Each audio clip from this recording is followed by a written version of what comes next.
एक तलाकशुदा लड़की ने किसी दूसरे लड़के से प्रेम प्रसंग बनाए और फिर दोस्तों उसने उसके ऊपर शादी का दबाव डाला, तो उस लड़के ने उस प्रेमिका को 2 साल तक अपने घर के आंगन में भूसे के ढेर के अंदर दफन करके रखा। आखिर ऐसा क्या हुआ था, इस घटना की पूरी सच्चाई जानने के लिए आप हमारे वीडियो को अंत तक जरूर देखिएगा। नमस्कार, मैं हूं सुदेश कुमार और तिरछी बात चैनल में आपका स्वागत है। दोस्तों, यह घटना है उत्तर प्रदेश के फिरोजाबाद के सिरसागंज थाना क्षेत्र के किठौद गांव की। किठौद गांव के अंदर भीकम सिंह नाम का एक व्यक्ति रहा करता है जिसकी उम्र 46 साल है।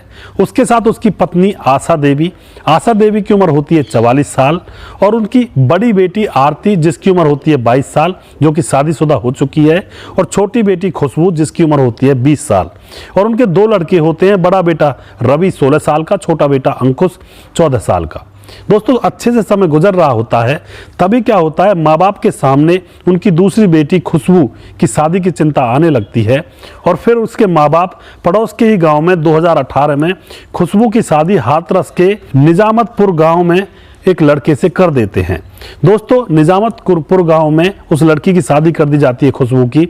वह दुल्हन बनकर अपने पति के घर जाती है, तो वहां जाकर उसको पता चलता है कि उसका जो पति है उसका चक्कर किसी दूसरी लड़की से चल रहा है।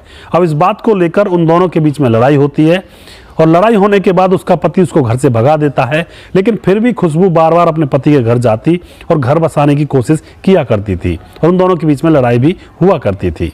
अब क्या होता है, उसका पति उसे तलाक दे देता है और अब खुशबू अपने माँ बाप के घर आकर रहने लगती है। दोस्तों, भीकम सिंह का एक पड़ोसी होता है जिसका नाम होता है चंद्रभान, जिसकी उम्र 50 साल होती है। चंद्रभान की पत्नी का नाम कविता देवी होता है जिसकी उम्र 48 साल होती है, और उनके बड़े बेटे का नाम होता है अक्षय जिसकी उम्र 27 साल है जो शादीशुदा है। छोटे बेटे का नाम होता है गौरव जिसकी उम्र होती है 24 साल जो कि अभी शादीशुदा नहीं है, जो कि गाजियाबाद के रेलवे स्टेशन पर काम किया करता है। अब क्या होता है दोस्तों, जो गौरव होता है, गौरव और खुशबू दोनों एक साथ पढ़े थे क्योंकि दोनों एक साथ एक ही पड़ोसी थे और दोनों एक साथ पढ़ते हैं, एक साथ बड़े होते हैं, तो दोनों की दोस्ती थी। अब दोनों की दोस्ती प्यार में भी बदल जाती है। दोनों एक साथ घूमने के लिए जाते हैं इधर उधर और फिल्म वगैरह देखते हैं और खाने पीने के लिए भी होटलों में जाते हैं और अब वो दोनों एक दूसरे के साथ संबंध बनाने लगते हैं। अब क्या होता है, यहाँ पर गौरव और खुशबू दोनों एक दूसरे के साथ शादी करने का मन बना लेते हैं और कहते हैं कि हम दोनों एक दूसरे के साथ शादी करेंगे और कभी भी एक दूसरे से दूर नहीं होंगे। अब क्या होता है दोस्तों, एक दिन जो खुशबू होती है वह घर से कुछ लेने के लिए बाहर बाजार में जाती है और जैसे ही बाजार में जाती है तो वापस नहीं लौटती है। उसके घर वालों को चिंता होती है कि हमारी बेटी बाजार गई थी, वापस क्यों नहीं लौटी, तो वह इसको इधर उधर ढूंढते हैं लेकिन कहीं भी खुशबू का आता पता नहीं होता है। उसके बाद क्या होता है, 1-2 दिन गुजर जाते हैं, आस पड़ोस में रिश्तेदारियों में खुशबू को ढूंढा जाता है लेकिन कहीं भी उसका आता पता नहीं होता है। उधर जो भीकम सिंह का पड़ोसी चंद्रभान होता है वह भी उसके साथ रिश्तेदारियों में खुशबू को ढूंढ रहा होता है। सभी लोग इधर उधर ढूंढते हैं लेकिन कहीं भी उसका आता पता नहीं होता है। अब क्या होता है दोस्तों, जो खुशबू की माँ होती है आशा देवी, उसको शक हो जाता है कि उनकी बेटी पड़ोस के ही गौरव के साथ घूमती है, यानी कि चंद्रभान के लड़के के साथ घूमती है।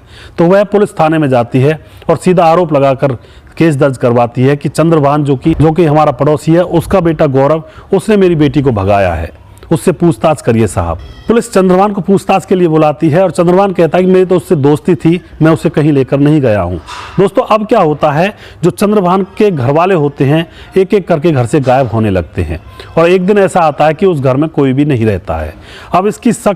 अब जो आशा देवी होती है खुशबू की माँ, उसको पूरा शक चंद्रभान के लड़के गौरव के ऊपर था और वह जोर लगा रही थी कि किसी भी तरह से उसकी बेटी का पता लग जाए, लेकिन पुलिस यहाँ पर कदम नहीं उठा रही थी। अब क्या होता है दोस्तों, पुलिस से जब ज़्यादा जोर दबाव डाला जाता है तो पुलिस गौरव के दोस्तों को उठा लेती है जिनका नाम होता है सूरज और रजनीकांत। उनसे पूछताछ करती है तो वह कहते हैं कि साहब हम तो गांव में रहते हैं, तो दोस्त हैं, लेकिन हमें नहीं पता गौरव कहाँ गया है और क्या गौरव खुशबू को लेकर गया है, इस बारे में हमें कुछ नहीं पता। पुलिस उनको भी छोड़ देती है और फिर यह मामला ठंडे बस्ते में पड़ जाता है। लेकिन उधर खुशबू की जो माँ होती है आशा देवी, वह उस मामले को ठंडे बस्ते में नहीं पड़ने देना चाहती थी। वह अपने पैसों से पोस्टर छपवाती है और जो उस लड़की लड़की का पता बताएगा उसको 20,000 रुपये इनाम भी दिया जाएगा। इस तरह की वहाँ पर वह रकम रख देती है। लेकिन दोस्तों कोई पता नहीं चलता है, धीरे धीरे 2 साल गुजर जाते हैं। लेकिन एक माँ जिसका नाम आशा देवी है, उसके सीने में आग लगी थी कि उसकी बेटी का पता लगना चाहिए। तो जो आशा देवी होती है गौरव के ननिहाल जाती है पता लगाने के लिए कि शायद वहाँ कभी तो गया होगा मेरी बेटी को लेकर।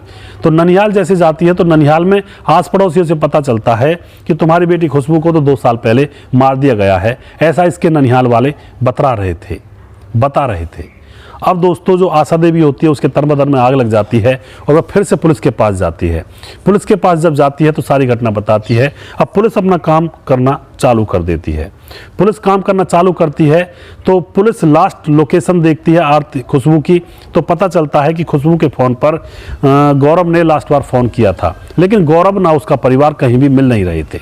अब पुलिस एक खबरी ढूंढती है और खबरी 1-2 महीने के बाद पुलिस के सामने आकर कहता है कि जो गौरव है और उसका परिवार चंद्रभान, उसका पिता, उसकी माँ कविता, उसका भाई अक्षय, दोनों इसी शहर में सिरसागंज में छुपे हुए हैं।